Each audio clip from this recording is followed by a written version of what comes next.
Hello, Namaste. Welcome back to my YouTube channel Vesi Paradise. I am Gajavalli Sai Sahiti.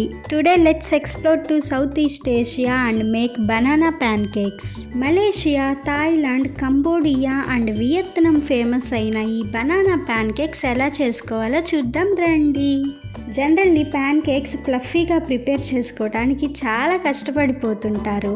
Next time pancakes prepare చేసుకునేటప్పుడు ఏమాత్రం కష్టం లేకుండా ఈజీగా prepare చేసుకోవాలి అంటే వీడియోని స్కిప్ చేయకుండా లాస్ట్ వరకు చూడండి. ఎక్కువ కష్టపడకుండా హ్యాండ్ విస్కర్ హెల్ప్ లేకుండా మిక్సర్ జార్లోనే ప్యాన్కేక్స్ బ్యాటర్ ఎలా చేసుకోవాలో కూడా నేను చూపిస్తాను. Let's begin the recipe process. ముందుగా ఒక మిక్సర్ జార్ తీసుకొని అందులో 1 కప్ గోధుమ పిండి వేసుకోండి. మీరు గోధుమ పిండి ప్లేస్లో మైదా అయినా యూస్ చేసుకోవచ్చు. తర్వాత అదే జార్లో చల్లగా ఉన్న 1 కప్ మిల్క్ని యాడ్ చేసుకోండి. నెక్స్ట్ ఇందులో ఒక బనానాని ఇలా పీసెస్గా కట్ చేసుకొని యాడ్ చేసుకోండి. తర్వాత ఇందులో 1/4 teaspoon baking powder, 1/8 teaspoon salt వేసుకొని 4 to 5 డ్రాప్స్ వెనిలా ఎసెన్స్ వేసుకొని 2 స్పూన్స్ షుగర్ యాడ్ చేసుకోండి. మీరు షుగర్ ప్లేస్లో జాగరీ పౌడర్ అయినా హనీ అయినా యూస్ చేసుకోవచ్చు. ఇలా సాఫ్ట్ అండ్ థిక్ బ్యాటర్ అయ్యే వరకు మిక్సర్ జార్లో 2 minutes గ్రైండ్ చేసుకుంటే సరిపోతుంది. బ్యాటర్ని ఒక బౌల్లోకి ట్రాన్స్ఫర్ చేసుకొని కన్సిస్టెన్సీని అడ్జస్ట్ చేసుకోవడానికి 1/4 కప్ నుంచి 1/2 కప్ వరకు మిల్క్ని కావాల్సినంత క్వాంటిటీలో యాడ్ చేసుకొని బాగా మిక్స్ చేసుకోండి.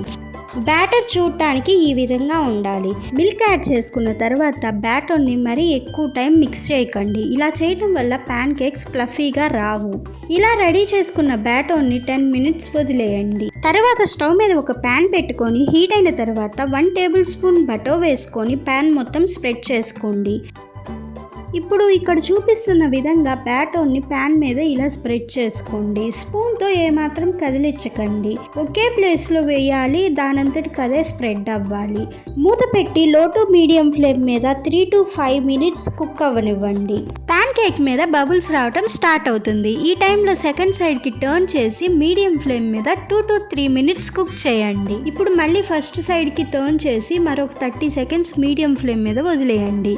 మీరు ప్యాన్ కేక్స్ కుక్ చేసుకునే టైంలో స్పాచులా తోటి ఏమాత్రం ప్రెస్ చేయకండి. ఇలా ప్రెస్ చేయటం వల్ల ప్యాన్ కేక్స్ ఫ్లఫీగా అస్సలు రావు. ఇలా కుక్ చేసుకున్న ఫ్లఫీ ప్యాన్ కేక్స్ని హనీతో కానీ చాక్లెట్ సిరప్తో కానీ నటెల్లాతో కానీ వేడిగా సర్వ్ చేసుకుంటే ఎంతో టేస్టీగా ఉంటాయి.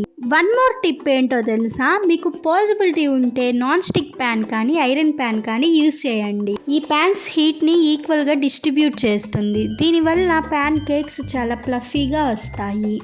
ఎక్కువ టైం లేనప్పుడు డిఫరెంట్గా ట్రై చేయాలనుకున్నప్పుడు perfect breakfast and snack recipe ఇది. నేను చెప్పిన టిప్స్ని ఫాలో అవుతూ ఫ్లఫీ బనానా ప్యాన్ కేక్స్ని ఎంజాయ్ చేయండి. Stay tuned for more interesting recipes. Please do watch, like, share, comment and subscribe to my YouTube channel. Thank you for watching. Bye bye.